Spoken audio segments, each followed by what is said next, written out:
What's up? What's up? Oh man, Jay-Z and Champagne Sloppy. Oh my God, this thing has been going on for a very long time. Even when they pieced it up after all those years, they had to have a conversation about the words that were said to address. I'm sorry, there it is. All right, that should be better.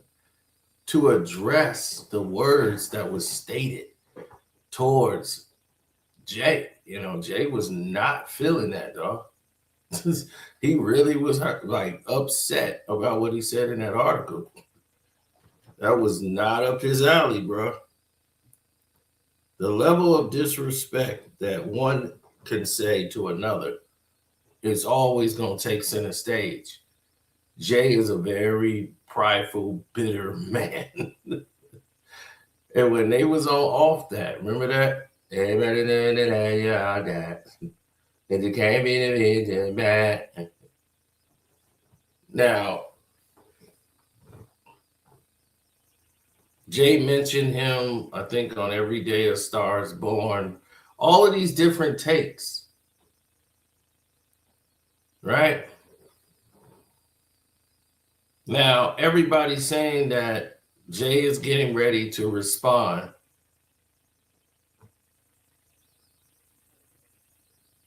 directly to the whole universe of Drake.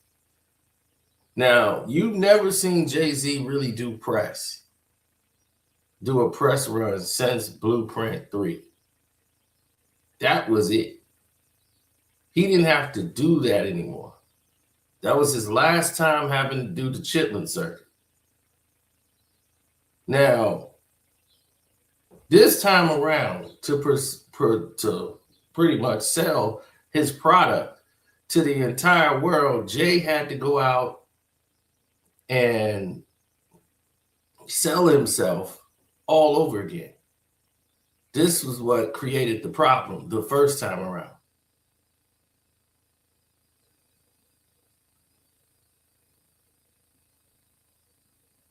Now you have artists such as Drake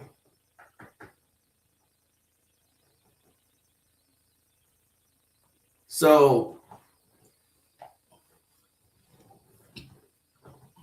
when he does certain activities, when he go on a magazine and actually disrespects the process of how Jay-Z moves and actually go out and say, hey, I did this song for Jay-Z. My buddy from Toronto did it. And that was the Light Up song with Tony Mason. They did that for Jay, And he was like, here's how they gonna come after you. First, they're gonna distract you. Then they're going to disguise it with a favor.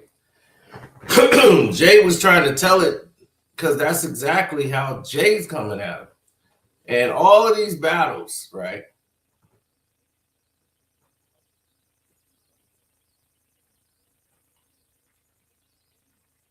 Sloppy been in all these battles.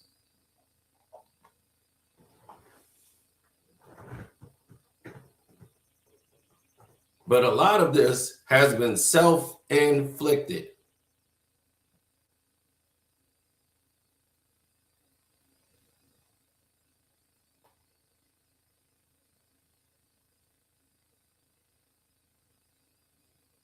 And now Drake, who came out and performed with Jay before on stage, Jay was one of his idols. And to look at it as any other way would be an insult to the process, right? It's an insult. Yeah, the Light Up remix with Drake, Hove, and Weezy. Well, that's when things were all good. But Drake arrogance brushed up against Jay's ego. Now, when you have an upcoming star whose arrogance is getting there to where Jay feels like my status quo is still here, I'm still Jay, and you come and rival that, we're going to have a problem.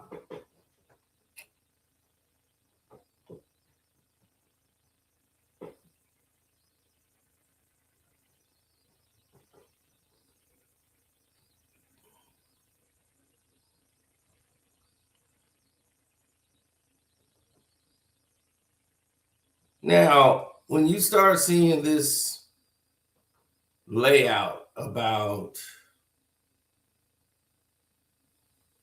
who's the best, why they're the best, how they proceed to move going forward, when Jay do this concert, it's going to be nothing like you thought it was.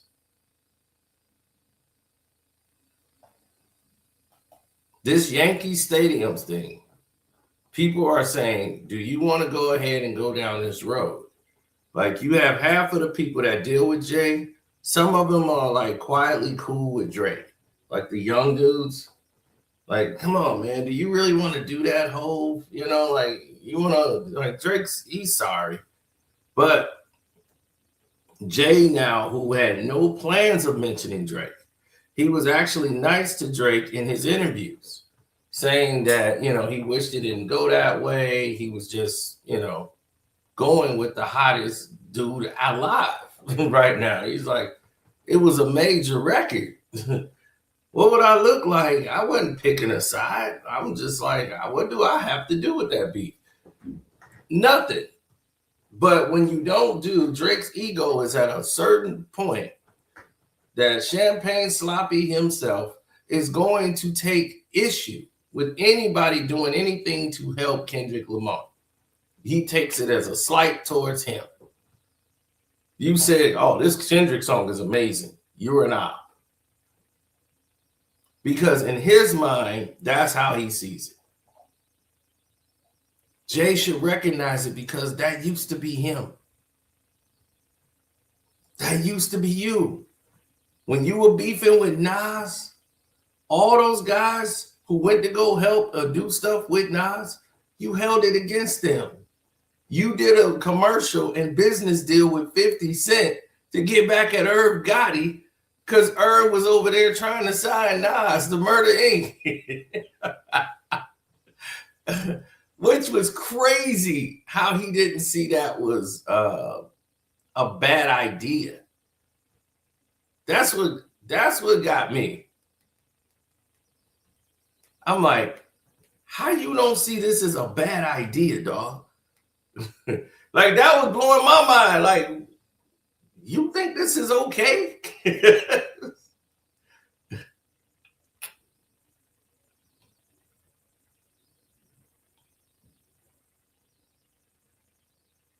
Irv Gotti had totally lost his mind. He's the guy that produced Super Ugly.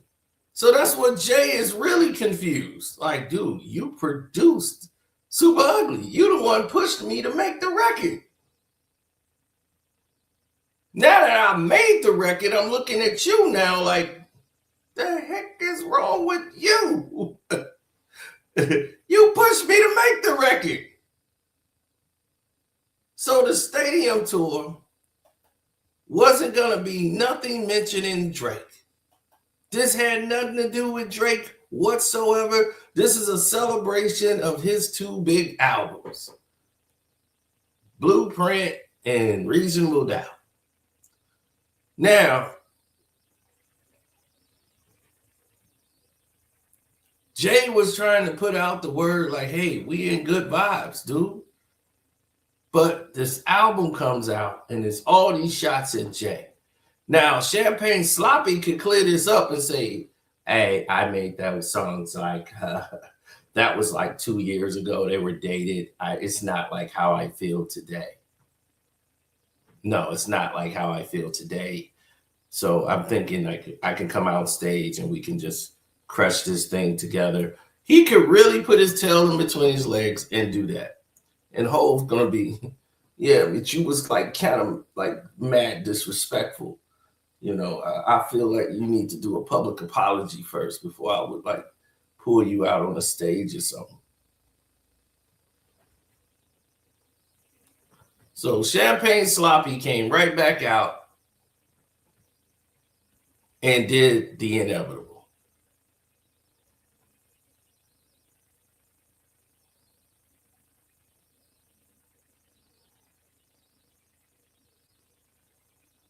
Oh yeah, Sloppy was bad. See, because when you have somebody who understands your plight and know where you come from, he thought he could mold him. But when he came out and insulted Jay-Z for buying art, and it's like, man, these rappers now coming out talking about art and all that, like you're losing your audience. Like your audience is like, what is he talking about? All these records about art and this and that. Jay was pissed, pissed, did not like it at all.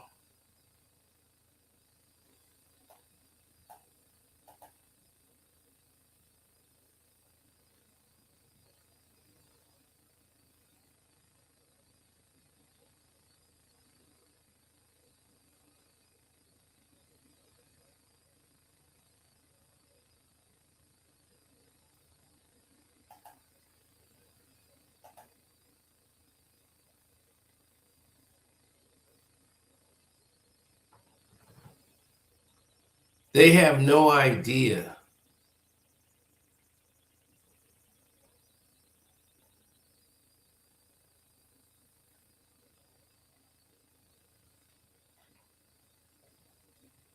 Oh no, people have no idea how that's going to turn out. Like the show itself, the actual concert, nobody has a clue.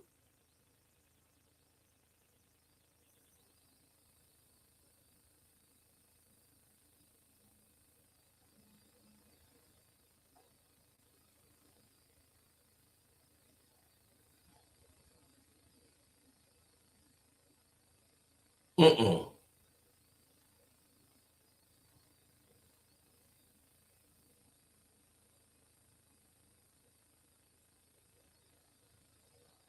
No, because they don't want anyone's involvement in that process. See, it's more than just you guys look at it like, oh, I don't like that dude. It's a rap beef. Like, oh, that dude there, I don't like that guy. We got beef. It's just you and that one person. No, your beef with Jay-Z is gonna cost you a whole section of people in the industry that can't deal with you.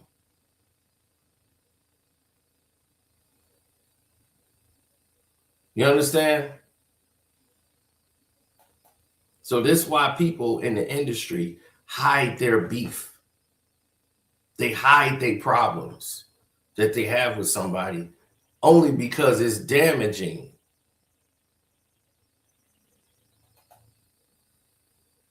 Right. It's only because it's damaging to them on a business wise thing. Even if they don't like the person, they deal with them.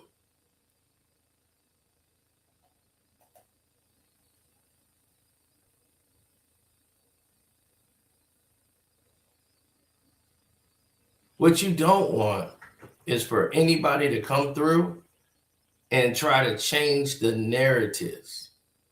See, when you try to change the narratives to what you want it to be,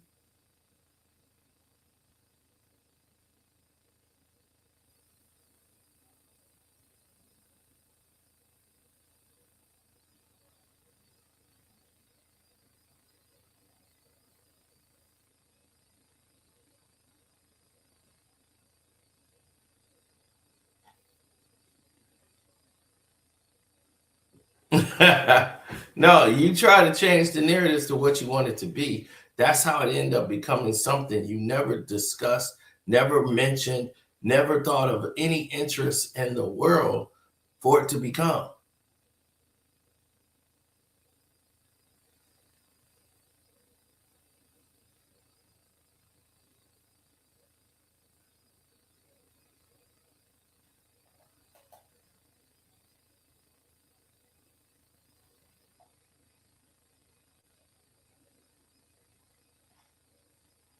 No. It's like when you try to put Jay-Z don't need anybody, right? Let me tell you that right now. Jay-Z doesn't need anybody.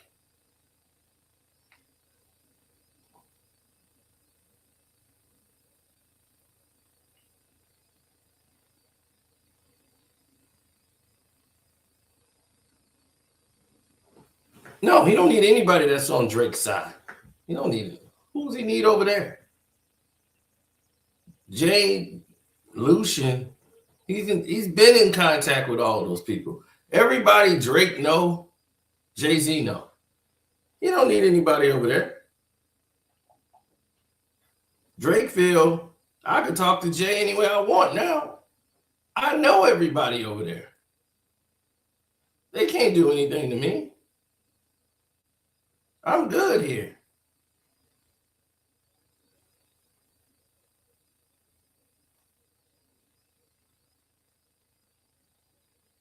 See, this is where we come through the process of some people are just wrong. And they have to learn to deal with the models to get through it. Because when you look at the everyday walk of it, this is something that they never was cool. They never really was cool. One, because they're in so many different age brackets.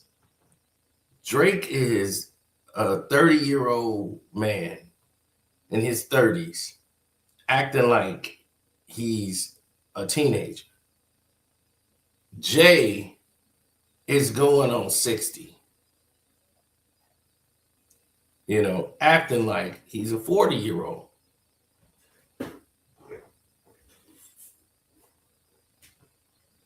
He don't ever want to be looked at as a person that's out of the loop.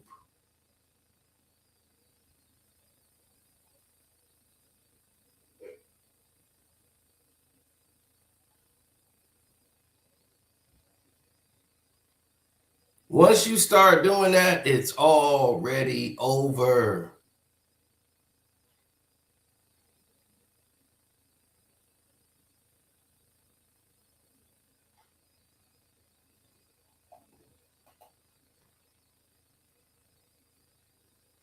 It's called trying to stay in the games, trying to be fresh to death. You're trying to, right. You said Drake's almost 40. Exactly. Middle 30s or whatever you want to call it. He's almost out the game. Like as far as his appeal to the younger audience. So he keeps making young type of music.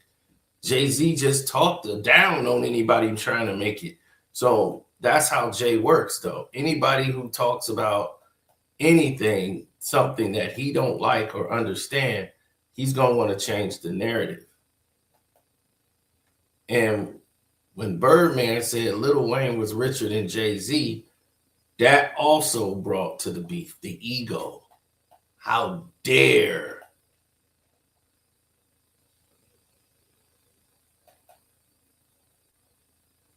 How dare baby say that? You know what I'm saying? Like, how dare you say Lil Wayne is bigger than me? And Drake is the new future and I'm the past. Then the OVO Fest come out and it's like he's taking shots at Drake and Kanye. I mean, Jay and Kanye on Watch the Throne.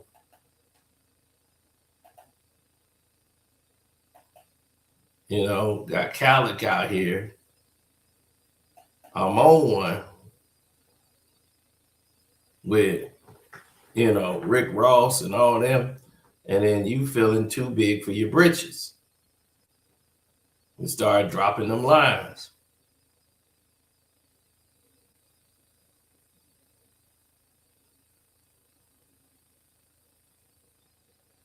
So they have the leaked track that came out. My favorite rappers even lost it or they ain't alive. Trying to bring us down. Me, Weezy, and Stunner, we stay up. Christmas, like, man, do you remember that? Taking shots at Jay like that? when Kanye was bringing them back. Hove of all people has not lost it. That's God body flow. So he came out to say, oh, I wasn't talking about Hove. Then Lil Wayne on the Carter 4. You remember that? It's Good with Jada. And they was like, dude, how y'all set Jadakiss up like that? And Baby knew what he was doing. Baby was thinking about the money. Man, we gonna be straight, baby. That's what a man's game is, to elevate, to always stay up, man. Stop playing with my name. All y'all. That go for all y'all. Stop playing with my name. Yeah, we getting them dollars, boy. Care if it's $1 or $100, we gonna get that dollar.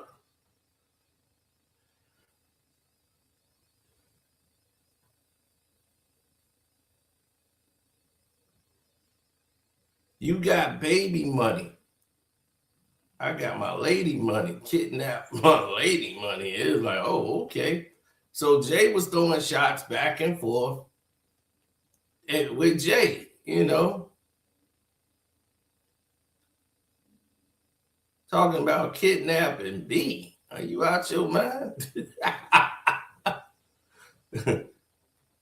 Kidnap mine, boy. I will push your head back further than Tyra Banks' hairline.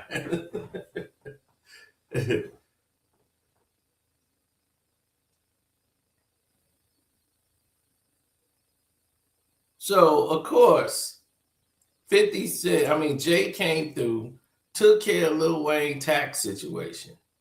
Ironed all that out for him.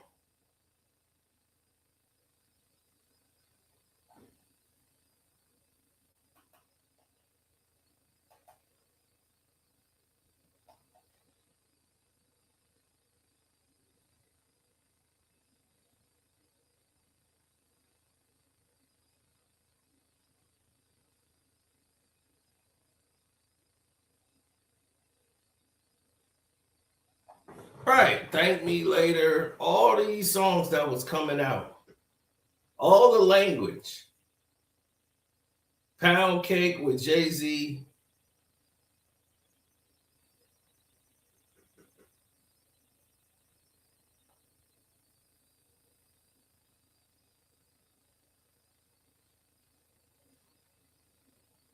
They were supposed to get back together and do some work.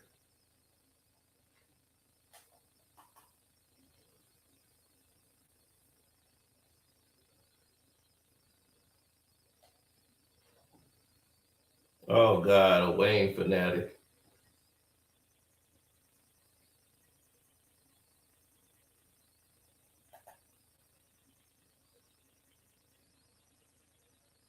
Right. They would publicly go out and say that they weren't doing it, but on records, they was taking shots at Jay. The whole time, they was taking shots at Jay and old rappers and trying to say we the future and you can't hold the future back and all this stuff. So, that's what they were doing. Everybody knew to play.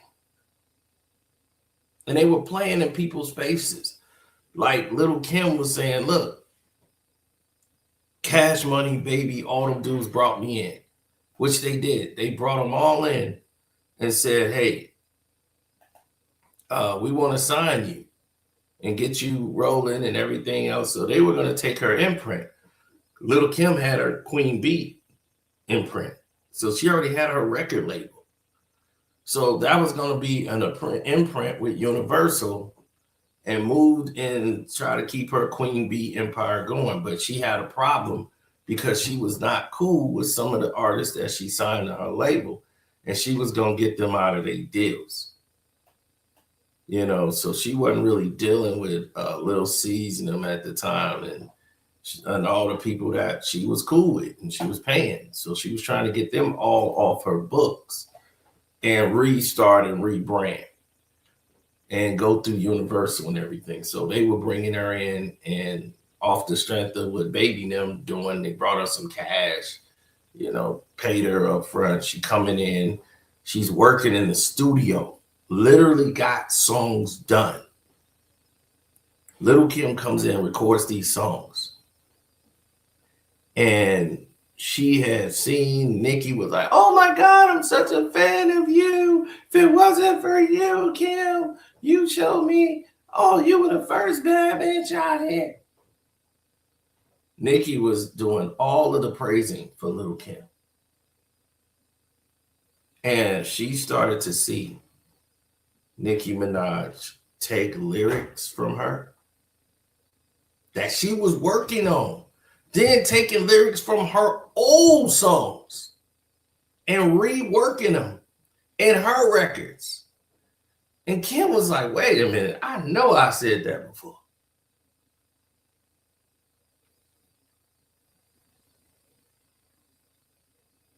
Now, all of that is brought back around full circle. Now, ask yourself this. Why?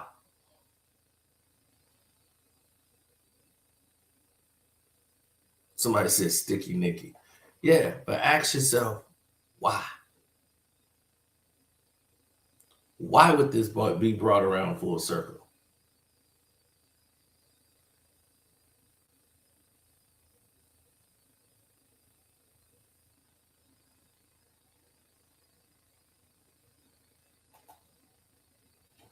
She went to jail for them. That's because of her loyalty. Kim is one of the most loyal individuals you ever meet.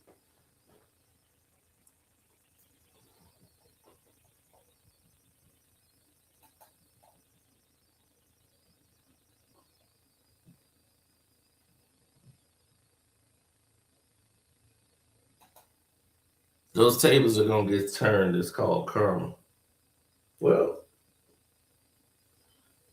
I know what it's called in my world, and it's called a problem. So they were taken from Lil Kim. So when Lil Kim found out what Baby was doing, she canceled all that. She was all, no, y'all trying to play me.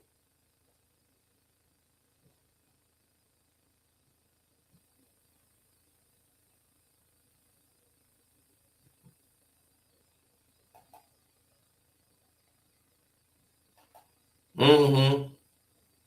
So when it came out, Drake is interested in art, but he scoffed at how trendy art shout-outs have become in rap. It's like Hove can't drop bars these days without at least 4 art references. I would love to collect at some point, but I think the whole rap art world is getting kind of corny. When he said that shit, this sent Hove into flames. This, I remember reading the article because I read people. And when I read him saying this, I said, oh my God, did he just do that? His PR person failed him. And because he was at the pinnacle, he felt he could now take a shot at Jay like that.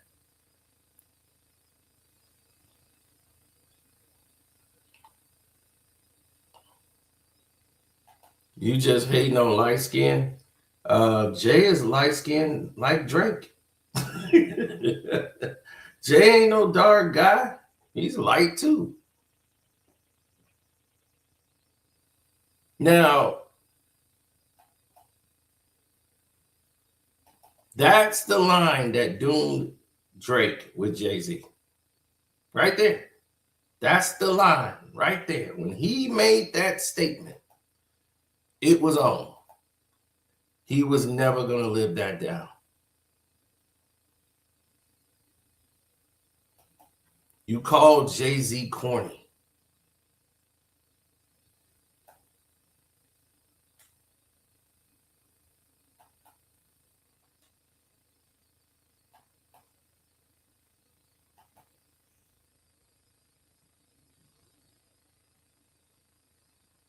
So everybody talking about art. Then Big Soulja got involved, and then Jay started to work with his homeboy to never make any Sorry, Mrs. Drizzy, for so much art talk. Silly me, rapping about shit I really bought.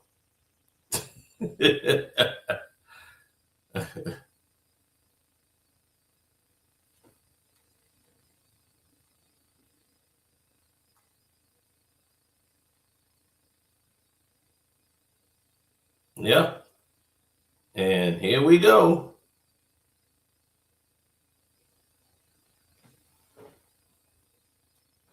They love to pop that shit when I'm not around, but I'm here now. Woo! That'll make me stab. You talking to Jay like that? This dude was really feeling himself. He was on his Euro tour. Sloppy was going off. I play like I'm on roids, no Kaseko.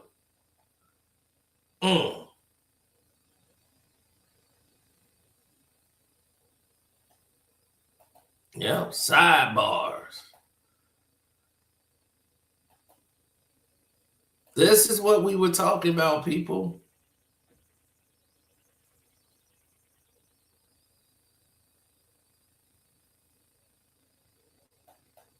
Yeah, unless he was going against Jay.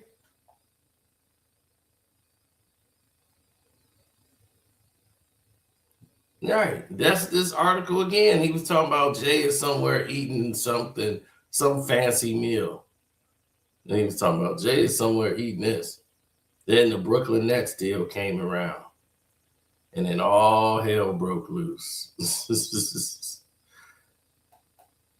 Jay got the Brooklyn Nets deal, and it all went crazy, dog.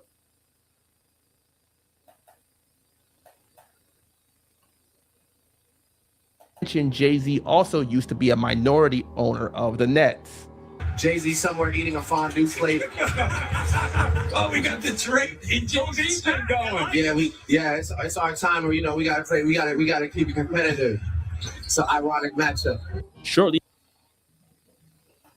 So that was him talking to his homeboys, talking about he going up against Jay. He eating a fondue plate.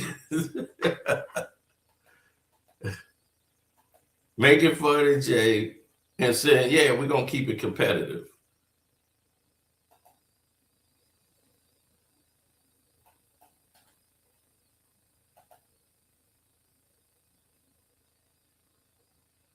Last night I tried some raw oysters.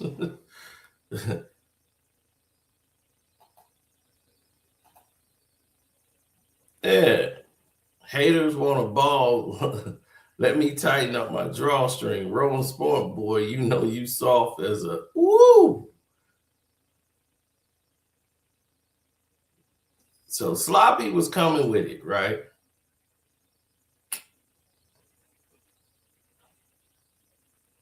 Then they got Tidal.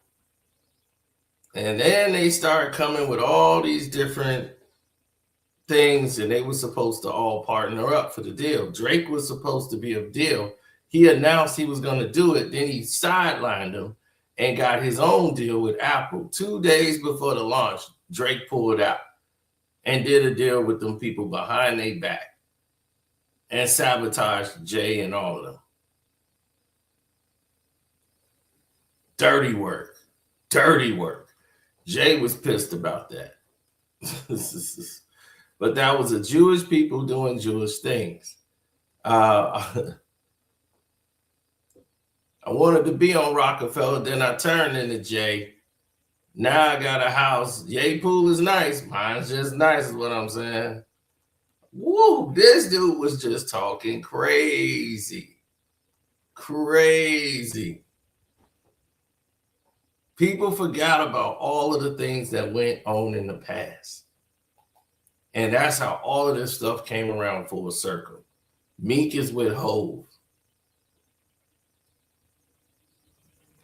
This dude said he turned into Jay. I used to want to be Rockefeller till I turned into Jay. Are you kidding? Then Rock Nation came around and, oh boy. And people were terrified of Rock Nation when they started coming out doing all these different songs. Then Pop Style came out with Kanye and all that, and Jay-Z's on the bridge.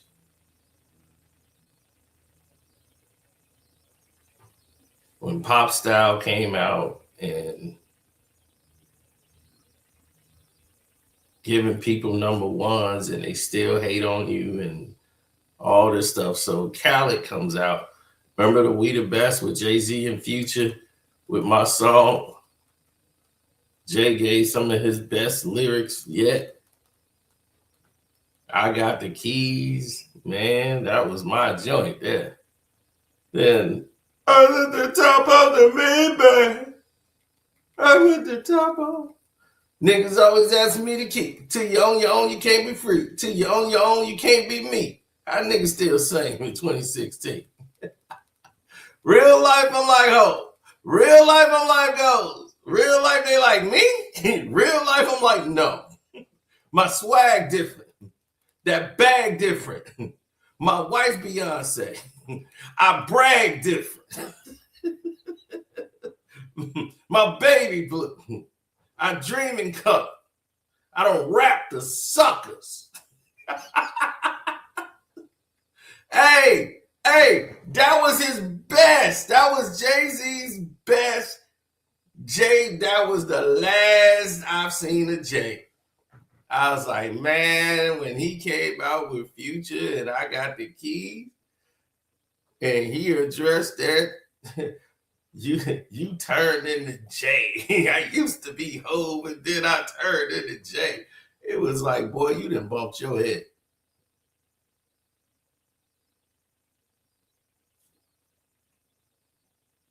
I got the keys. I got the keys.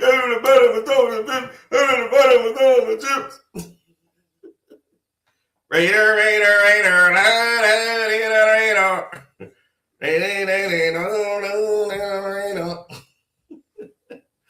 Hey.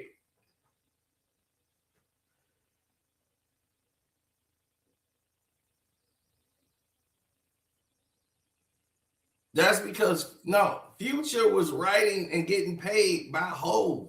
They was just robbing Future. Future had so many songs and hit records. He was giving it to them. They wrote the whole Jay-Z Beyonce album. Future and the Migos did the entire album.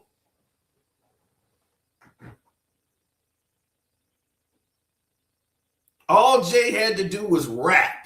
They didn't write Jay's lyrics. They wrote all Beyonce stuff. Y'all forget the last song of Beyonce I ever liked was Drunk in Love. And that's Future's song. That is Future's record.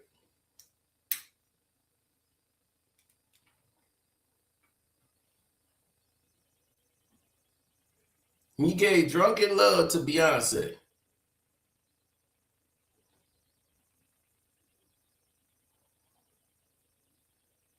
That's what I'm saying, dog.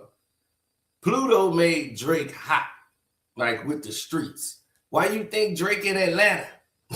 You run to Atlanta when you need a few dollars. He running Atlanta. And that's where all that talent was. He was like, I need to go to Atlanta.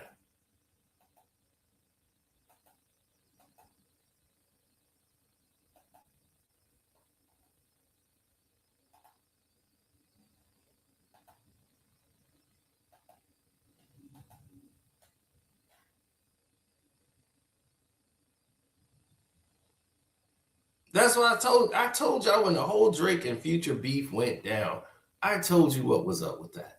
I said, dog, they don't really have a beef like y'all think. You know, when they came out, and I was like, dog, Future and Metro is coming in to do their thing. So the OVO Fest was done. And nobody knew this information before me. Nobody in the industry. I knew it was being moved because it wasn't on the charts. The people that got to build those sets, they have to know in advance. They have a calendar. So when Drake Fest usually come, you know what these people try to argue me? No, man, see, Drake's just moving it back because he's making it bigger. He got an album coming out there. He waiting to do that because he always presented doing OVO Fest. OVO Fest happening. You ain't seen the OVO Fest since that happened. OVO Fest is dead. Just like OVO. Here it is, 2 years later. When you seen an OVO Fest?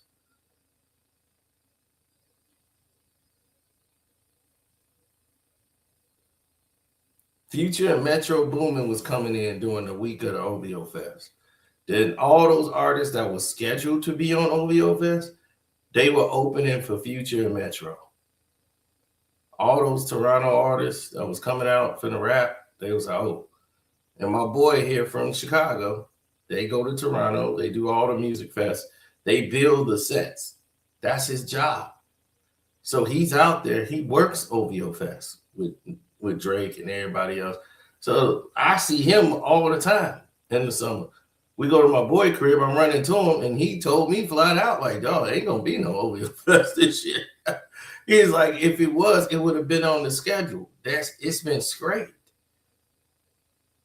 He's like, no, Future and Metro coming in that week, and they reshifted all the artists that were supposed to perform. They gonna perform there.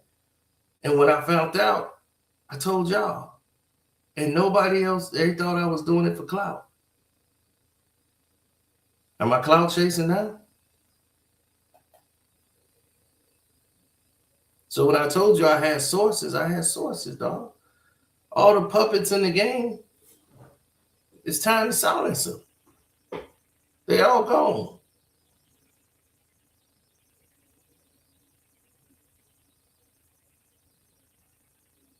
You know, and all these puppets that's paid to give y'all their opinions.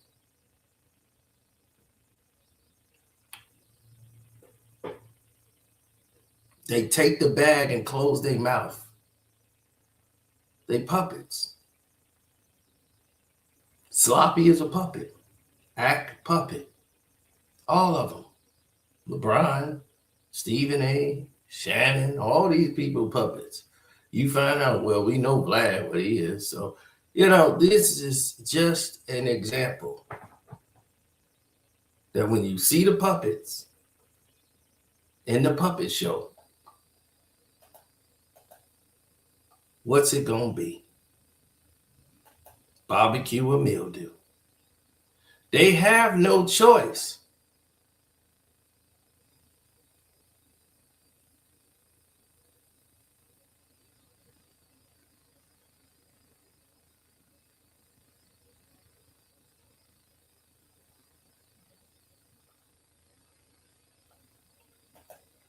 These people are prisoners of their own fame. Or what you want to say, prisoner of celebrity.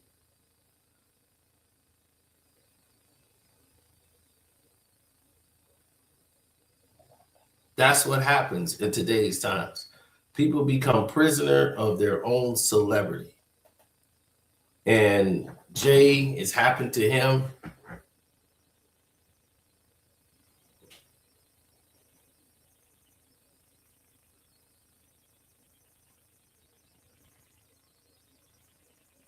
Yeah, you know, this is why all of society has turned on over his head. So Jay making a move to probably throw a slight jab at Drake for all the disses he put on the album when he do his show at the Yankee Stadium. He's not going to do something big. He's going to do something that everybody's going to say, oh, we know who he talking about. When he gonna talk about how the Iceman melted, the Iceman cometh, the Iceman goes. He'll say something stupid on those turn frames. It's just a Jay gimmick to sell more tickets to his event. So all of this little leak behind the scenes, Jay is responding to Drake live at the Yankee Stadium in the 2 days tour when he do his Reasonable Doubt and Blueprint. He gonna throw shots at Drake. They're leaking this because obviously the tickets are still available.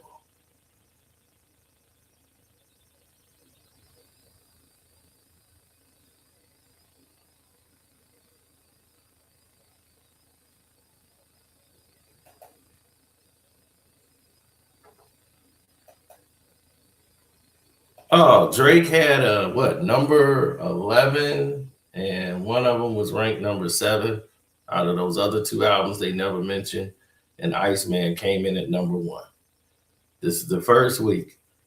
Now, second week, let's see where Iceman is going to be ranked. Michael Jackson Essentials were number 1 record. So he was running up against Thriller, Bad, records that's been out 40 years ago.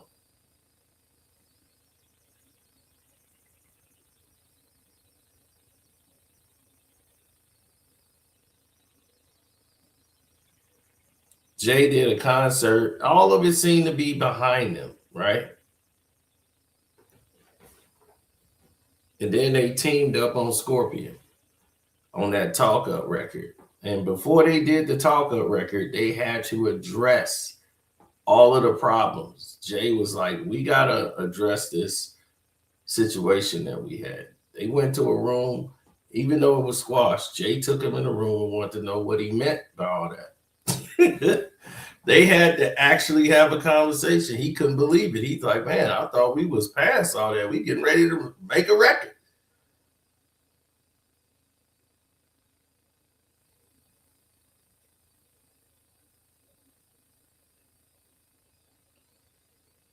Well, you got to understand, when you got people in your circle who ain't really in your circle, and when Jay started doing this Bonnie and Clyde on the run, the tour and all this, and seeing all this, and then Drake starts running off at the mouth and doing interviews, and it's going in a certain direction, and you start feeling yourself, saying, okay.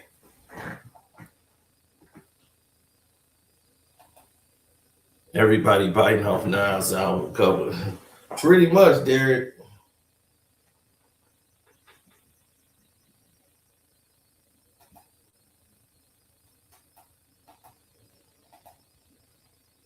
So when you start looking at society and you start looking at the grail, right? You start looking at the holy grail of this hip hop, and you start saying to yourself, like, man, these guys were essential. These guys were the top of the game. At one point, Drake was there, but he lost it. He had it down because of the lack of competition for it. They pretty much denuded hip-hop game. Like, who's out right now? AZ Do or Die 3. That's no marketing, no promotion, but it's the best album out right now. And nobody in the hip-hop world is talking about it because the hip-hop media is called into a frame of, let's do it this way. It's got to be pushed among us. Like, you'll see 6ix9ine get more marketing promotion than AZ. You know what I'm saying? Like, these people who can't even rap. You got YouTube influencers.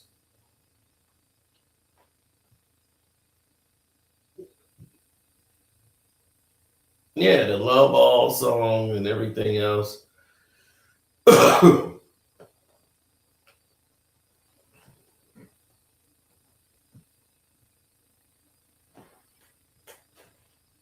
Then they put these glazers on. Like, all of these dudes here that you see sitting up there, like, are you serious? Are they for the culture or are they for celebrity? And they're for celebrity.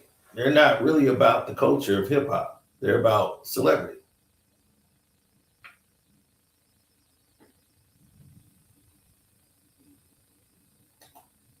Good music is underground now. Yeah, it's all underground. So what is Drake really running up against? He's running up against 40-year-old songs that was back number 1 because of the Michael movie. Michael was number 1. The Michael Jackson Essentials album was the #1 album in the world. Nobody dropped an album. So he's not running up against anything. Kendrick Lamar was charted for 22 weeks. GNX, 22 weeks on the charts.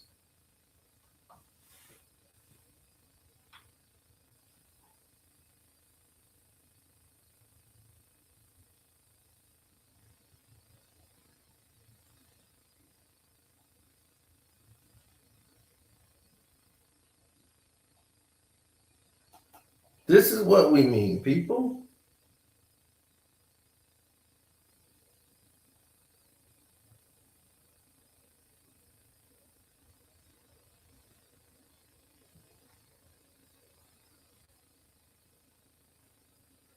That's why we always try to make sure we have the proper essentials for everything that you don't see and everything that you think you see.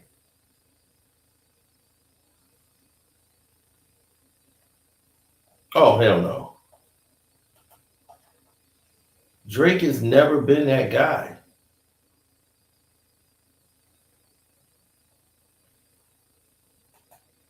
If Jay diss him on that at Yankee Stadium over the Kendrick Lamar thing, because he mad that he put Kendrick Lamar in the Super Bowl, duh, stupid. What you think Hov is a businessman? You think he's the only one that made that decision? You think he the only one that said, hey, let's bring Kendrick Lamar on stage? You crossed Lil Wayne. You think Drake gave a damn about Lil Wayne? You think he did? He don't even speak to Lil Wayne. He was at the same party as Wayne. Knew Wayne was there. Didn't even speak to him. This was at the height of Not Like Us. Everybody at this event was ready to rock out to Not Like Us. But because of Drake, yeah, they didn't even do anything like they was. They was like, this is the worst party ever. It was like he showed up and took the air out of the room. Drake. He stood off in the corner, standoffish. Normally he's the standout guy. He had his pink concoction. He came out. He looked stressed, old.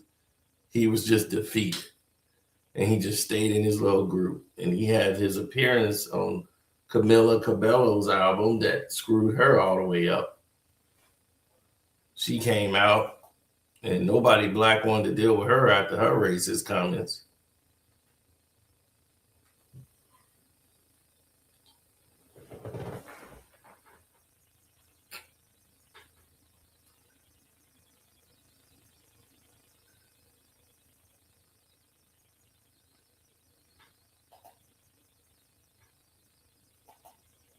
Yeah, Tom Brady and Glorilla talked to him at the party.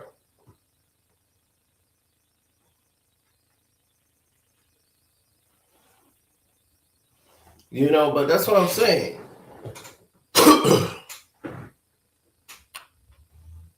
Do you want to be in that role?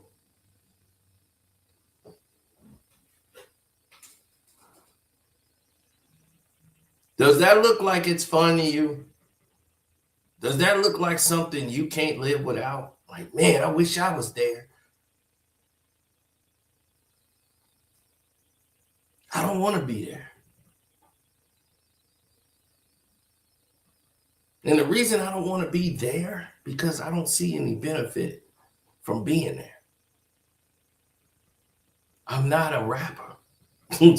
I'm not an entertainer, and I don't want to be in this mix. I don't want to be with that person. I don't care if he got $1 billion. I don't want to. These people are not doing things that I'm associated with. So you're not finna white party me. Not doing that.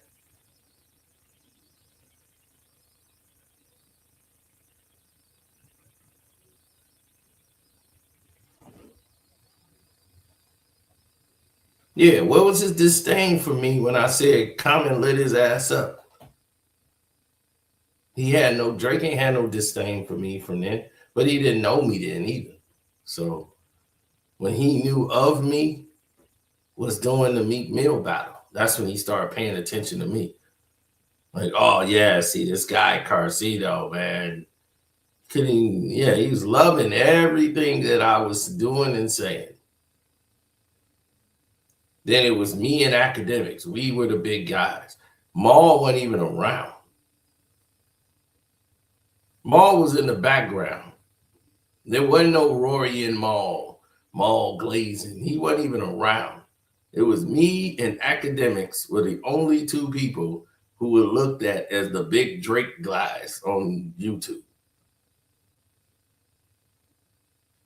And I'm getting in a war with academics. Me and him both can't stand each other, but me and him both in the same war. I didn't team up with academic because I don't like his ass at all. So why the hell I'm gonna team up with him? Like y'all got the common enemies. Meek Mill going after both of y'all. I don't side with this dude. Oh hell no. He's part of the problem.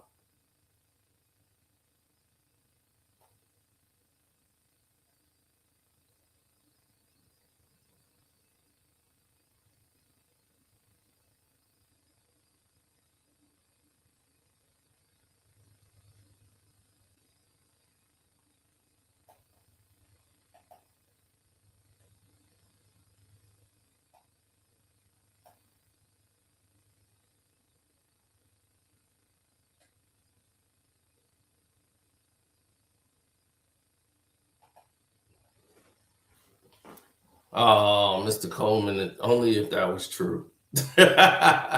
Only if that was true. Y'all want that to be true so bad, don't y'all? Y'all want that to be so bad for that to be true. And then when Drake went at it with Kanye and Pusha and the Scorpion situation, when I said Drake won with Duppy Freestyle, boy, y'all really believe this dude did not see that? Y'all have lost y'all ever loving mind. It's cute though. I like it. But the moment I said Euphoria dropped and everything went, and I gave my praise for Euphoria, like, oh man, Kendrick did this and this and that, I turned on him in his mind.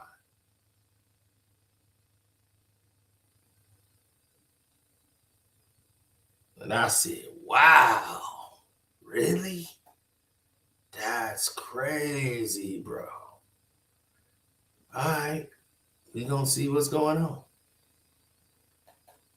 I miss OVOCino. I know you do, Jamil, because you still over there on that empty ghost ship. I tried to tell you a long time ago. You don't ever let anybody disrespect you and treat you as such. Once you allow that, they can talk to you any old kind of way. Now, if you see the situation play out the way I have put it out to the rest of the world, and the rest of the world see things a little bit differently than others, then you're going to see that there are different plateaus. There's different levels to this. There's different mountains and regions that you can get to. These other people don't care.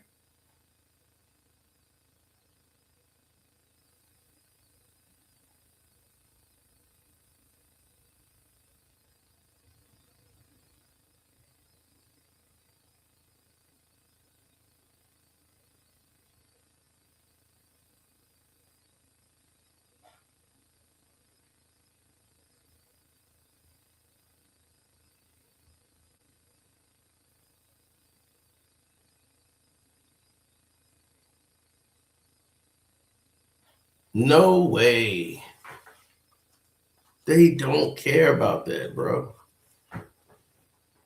100%.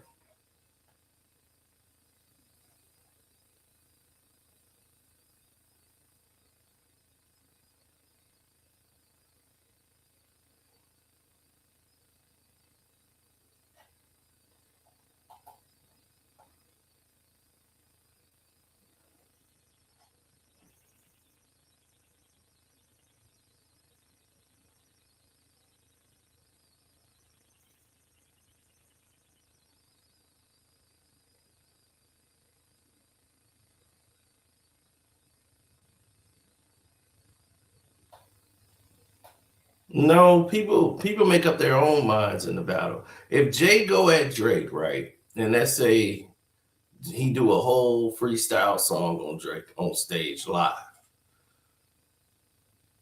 is Drake gonna respond back? Is he in a position now that he's gonna take that opportunity to diss back? And do he really want that battle?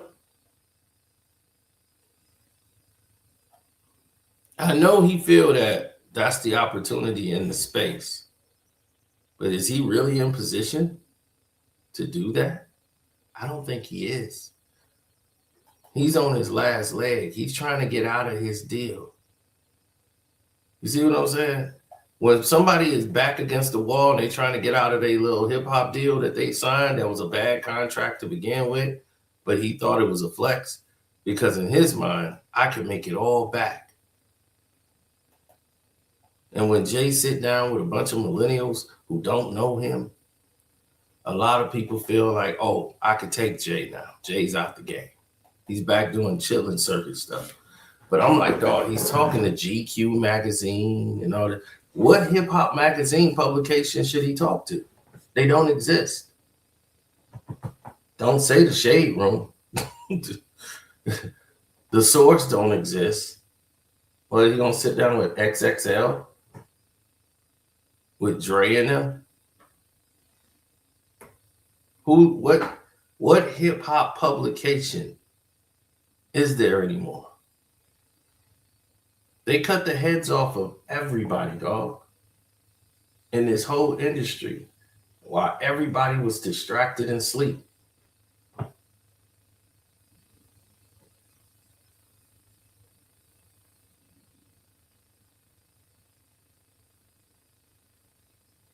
So when Kendrick comes, people don't know what's his secret. How can Kendrick do this? Yeah, on the Knicks. They're on the Knicks. That's exactly who the feds need to be called up.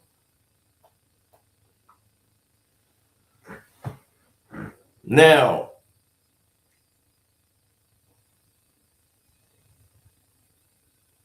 Drake's on his last gas, dog. That's why he's trying to find a way to get in with Central C, do this UK rap, because it's over. It's all over. Everybody know it. They see it. They know it's all over. There's nothing more for them to do.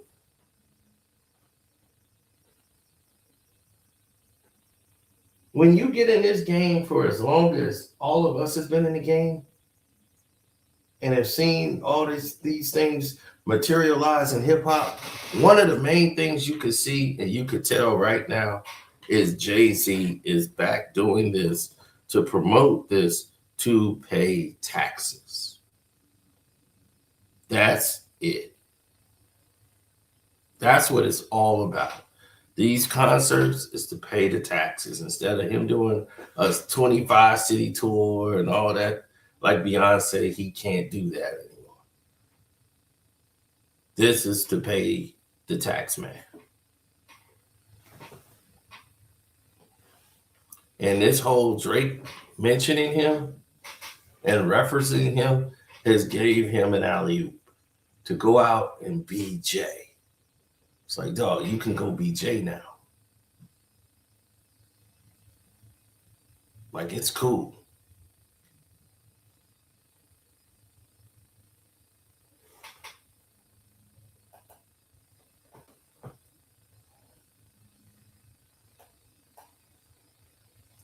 Kendrick owns his catalog, including Not Like Us.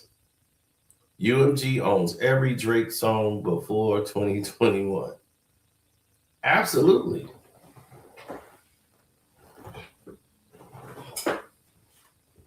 UMG owns everything after 2021. You see,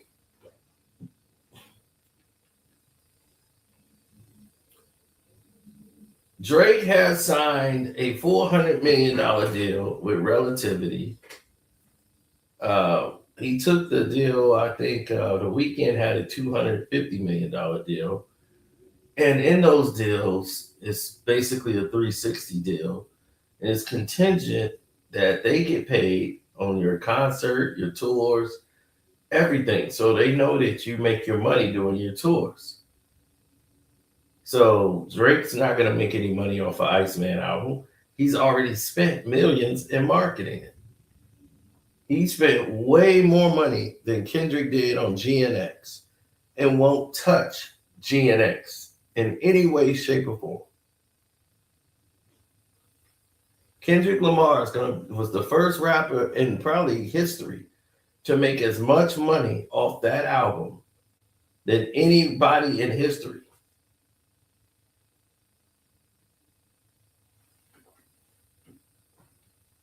They have never seen an artist make as much money off an album as GNX. When I told people that Kendrick's going to walk away with about 40, 50 million off of GNX, the album, period, they doubted.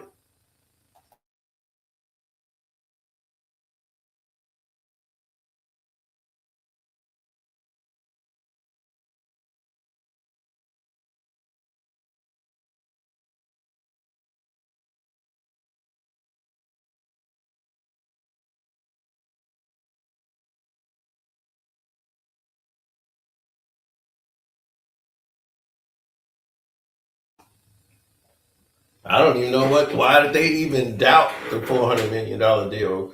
Drake then told you about it in every song, bragging about his 400. His next one was going to have to be 800 for the re-up, and the re-up is less than the 400.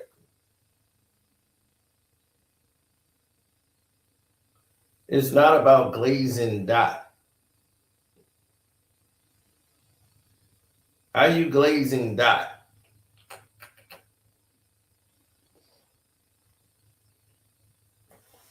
Drake signing a $2 billion deal is the dumbest thing I've ever heard in professional anything. No artist has signed a $2 billion deal. Who the hell would give Drake $2 billion? That's how much they making off his ass through his catalog that they're not going to give back to him, and he ain't going to be able to buy it back.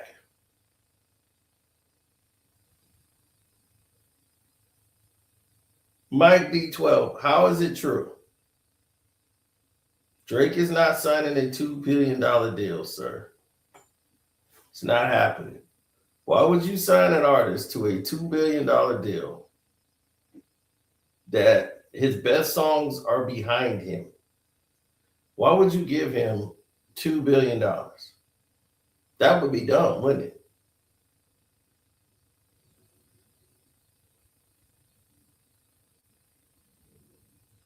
See, here's what you don't understand. Drake catalog is worth about $2 billion, but he just got rounded off to 400 million. So the people knows Drake catalog is worth about 2 billion plus from all his previous works that he has done that they own. So what they offered him was a $400 million deal. Drake and all the other artists are very stupid to believe that this is based on his future projections. No, they gave you 400 million because they already know that they're getting billions off of you from your past royalties, and everything from your publishing and your past work is worth about 2 billion. So they offer you 400 million. And he goes, oh, wow, this is great. 400 million? Yeah, because they already got the money. They're not taking a gamble on you. They already got the money.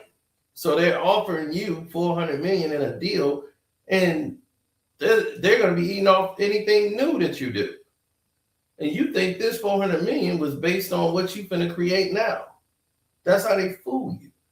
They're not taking a loss. Y'all have no idea how this business works, man. It's crazy. And now, since everybody's been laughing at Drake and talking about it, and here I am, not even in the music business, and telling you guys exactly what's going on. other people have known who's in the music business who found me said, dude, what you said made the most sense of all these experts on these podcast shows and everything, dog. You need to do that to the whole world. When I broke down the music business and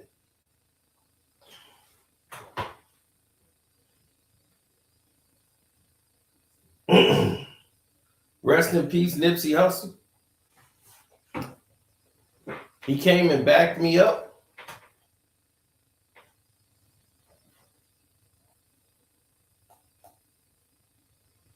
That was it, bro. He saw that video I did about the record business and talked about the mechanical royalties, broke down all of the royalties in the music business. It was over. There was no more words need to be talked. He's like, I got to reach out to this dude. Because he's like, why are you the only one saying that? Because I was like, I'm not bought and paid for. They can't buy and pay for me.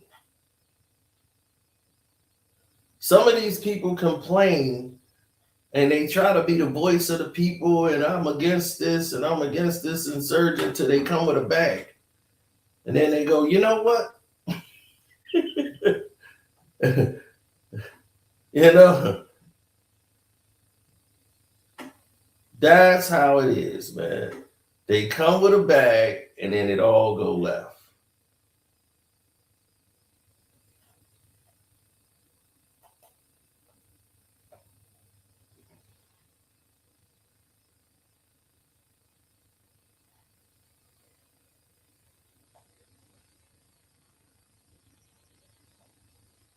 I never want to see that again.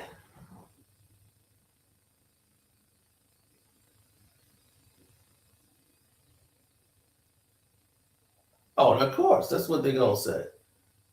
Jay is back doing interviews with GQ, sitting down with this millennial because he could say anything he wants. This millennial don't know what the hell Jay-Z talking about. All he know is of Jay-Z and a couple of Jay-Z songs. You know, he wasn't even born when the Black Album was out. But he heard about those old records.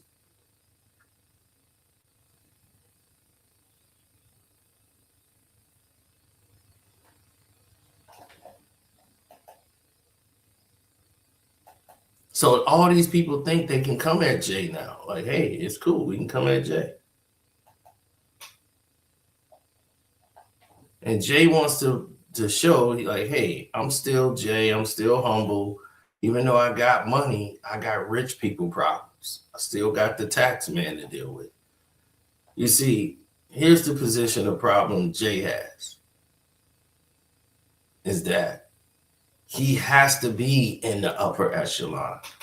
Jay can't go back to the modest $2 million house. He can't do that. He got to be in those.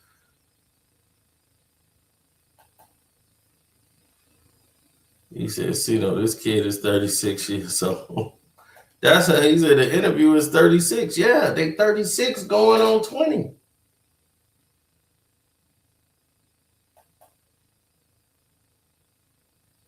Y'all be thinking these 30-year-olds, like, man, they age. I mean, dude, these dudes are 36. Still be living in their mom's crib. They wearing pants with holes in them.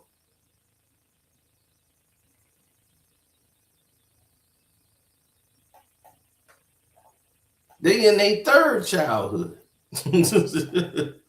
Forget the second. They in the third childhood now.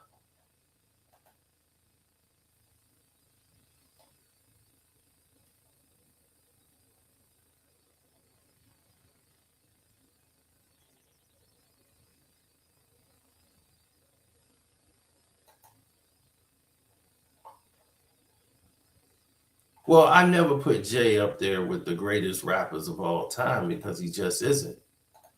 Could he flow? Yes, he can, but he lacks the creativity. There's no empathy. There's no love from Jay at all. It's all self-centered. It's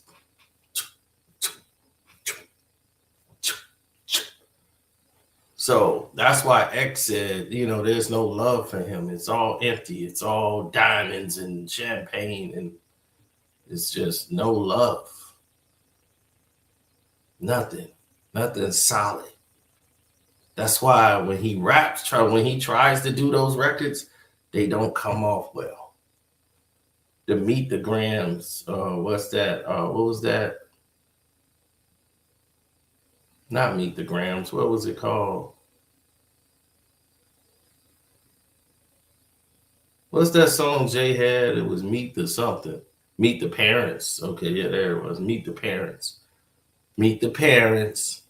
And he's telling the whole story, and it's so drugged out and so boring that you're like, okay, the son he had ended up taking his own life, and he never knew that was his son, and he never knew that was his father. This is an old tale that has been told from many, many years ago. Folklore tale.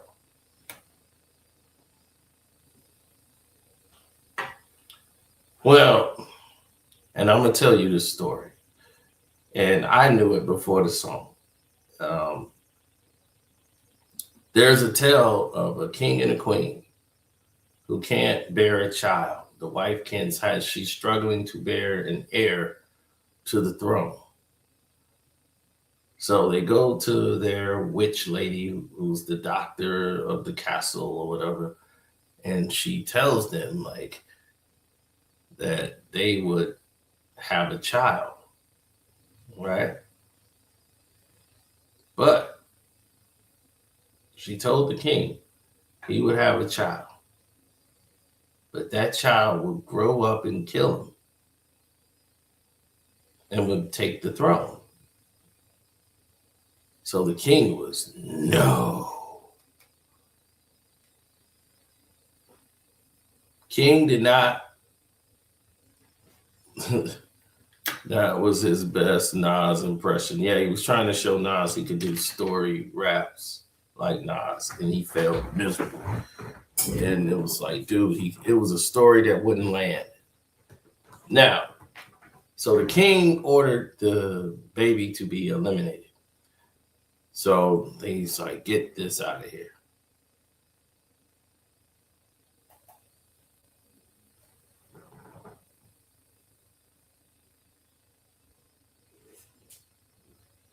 So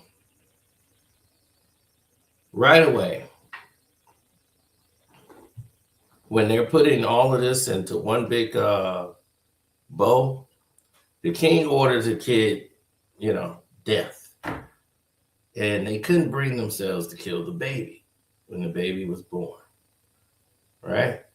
So what do they do is they cast the baby away and end up giving it to the poor. Right? So now the baby has been sent away. Right? They put the baby like in a river and sent it down. And then the poor people found the baby and all this. Is almost like the Moses story, right? But stay with me. Stay with me. They go over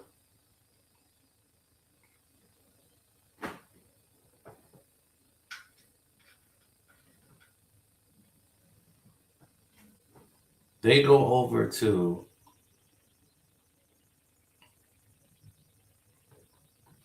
this other town where the son grows up. He's raised. He fights in the arena and all this. He's trained to be a warrior. He's dominating other towns and he's getting a following. Till he ends up becoming king of where he's at. Self-made king through war and battle. And then the king who ordered him banished from the castle is with his wife, the queen. They're on the horses and carriage coming down the road. And here comes the other king coming down, horses and carriage down the road. Now, you're supposed to get out of the way for the king. Nobody wants to move. So the king said, he says, hey, I'm the king of blah, blah, blah. He said, well, I'm the king of over here. I'm not moving. So the young king jumps out and gets into a fight with the other king. They fight, and the young king kills him.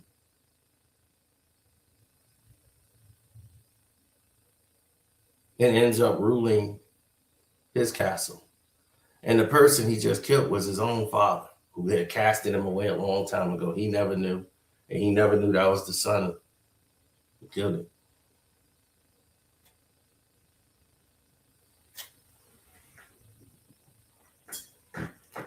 So that's basically Meet the Parents.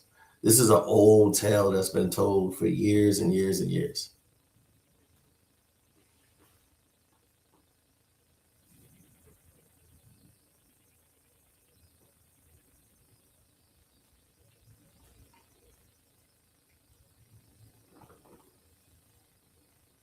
Well, you know why Blueprint is so cold? Because that was based on Volume 1 and all that.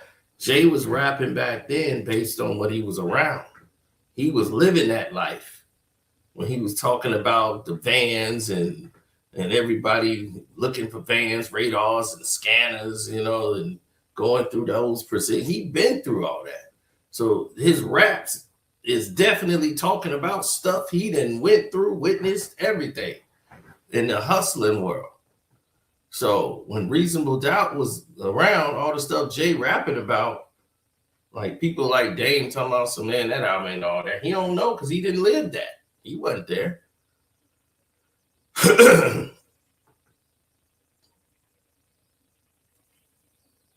Now he's eating, he's wearing luxury suits, talking about this ain't pink, this is mauve. This is not pink, it's mauve. It's like, excuse me, brother.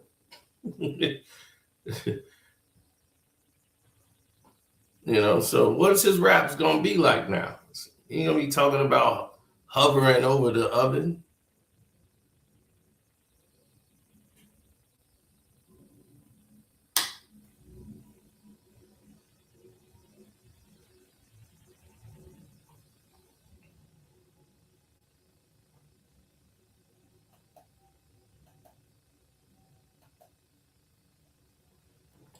Yeah, I like You Must Love Me. Yeah. Based on real incidents that he went through. That's Volume 1. People getting caught at the airport with keys and him shooting his brother.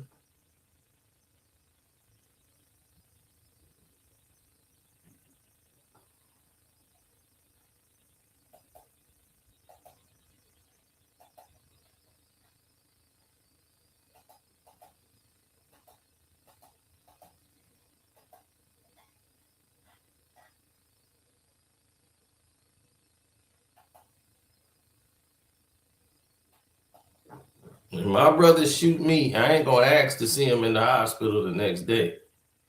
I'm gonna be like, when I get out, he gonna be where I'm at.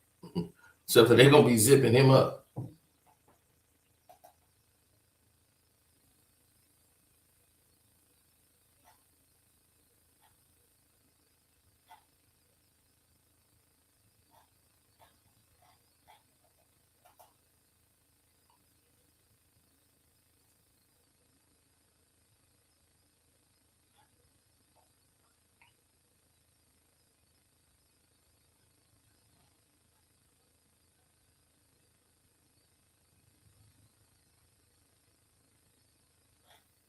Mm.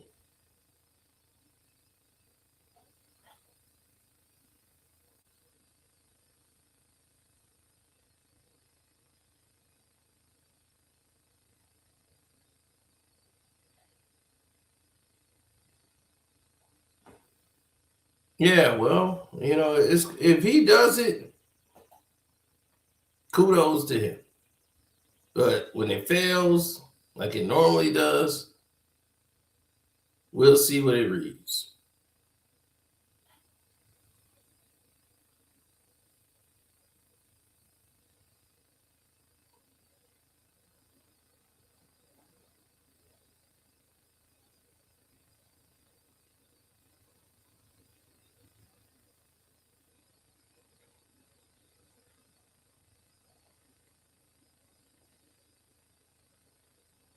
Mm-hmm.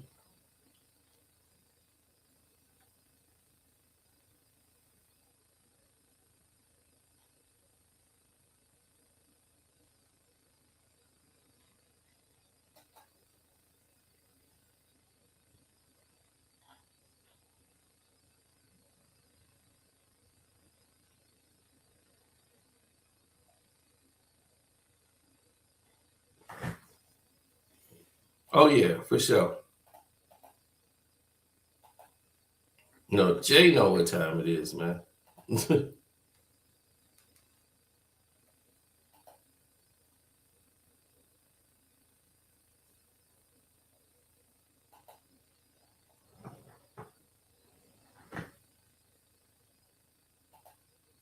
Yeah, don't do that, Jamil. You know damn well I'm not bumping that song.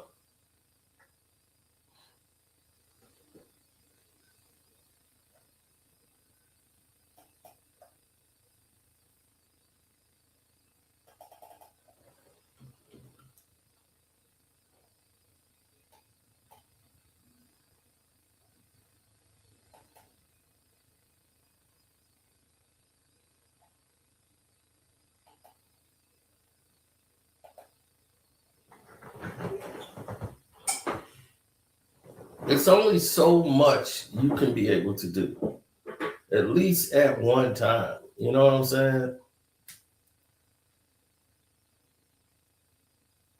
I look at it like this. If you're gonna be at a point of doing different things where, let's say you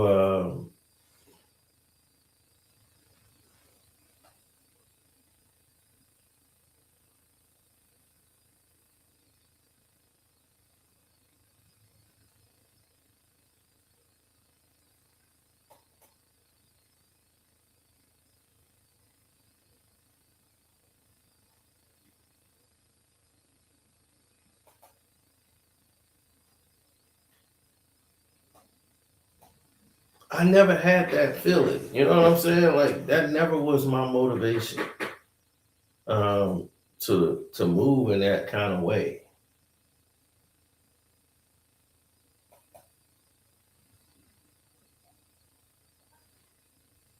You feel me? My thing was just to be honest and just tell the truth.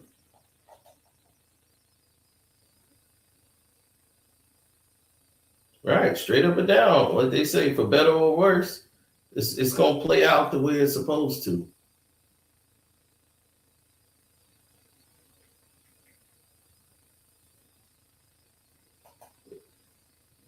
No, 444 got his props. It was his that was a grown up Jay album. But he had something to admit to, all his infidelities he was doing, all of the foul stuff he was doing to Beyonce, it was all him.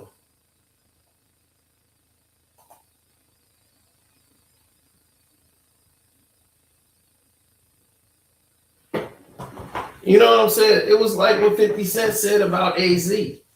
AZ was just a good rapper or on the same level as Nas. You know what I'm saying? But nobody gravitated to AZ like they did Nas. When Nas spoke, it was entirely different. When you hear his voice, he had the voice. The first voice was Guru. Chuck D had the voice.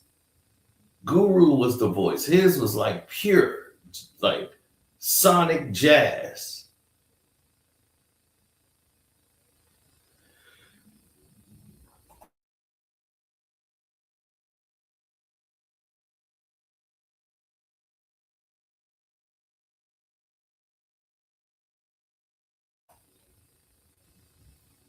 Ra had the lyrics and the power of the voice. He was a power voice.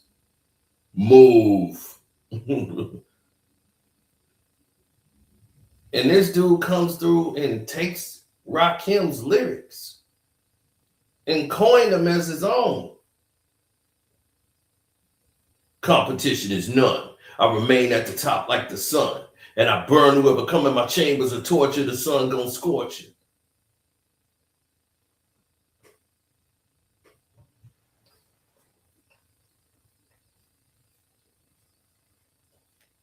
And this dude comes in and starts repeating Big Daddy Kane lines. He's repeated Rakim lines.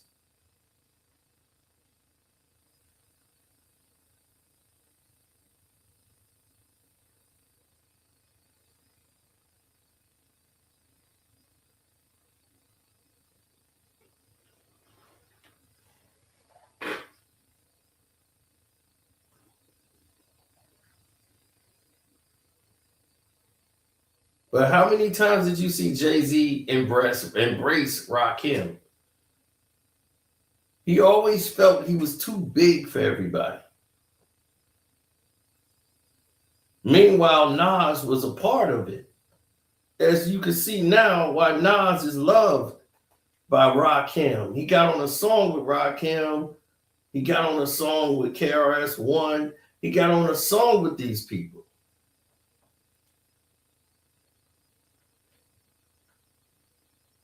Rakim got on The Watcher Part 2 because he was with Dr. Dre.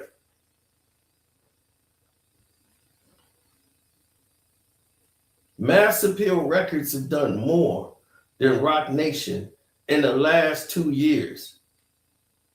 From Magic to the King's Disease to the Slick Rick album, AZ album, the Mobb Deep album.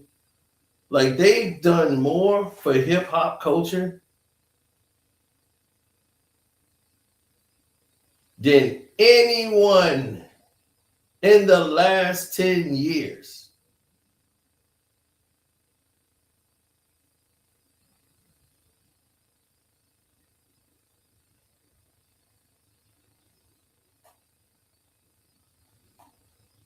Probably even longer than that. So I'm going to step out, get some fresh air, and do some more work for y'all. Don't forget to go to my Patreon, Carcino for Life. And you're going to get educated for real over there. We just already dropped some knowledge over there. So get caught up. I'm out.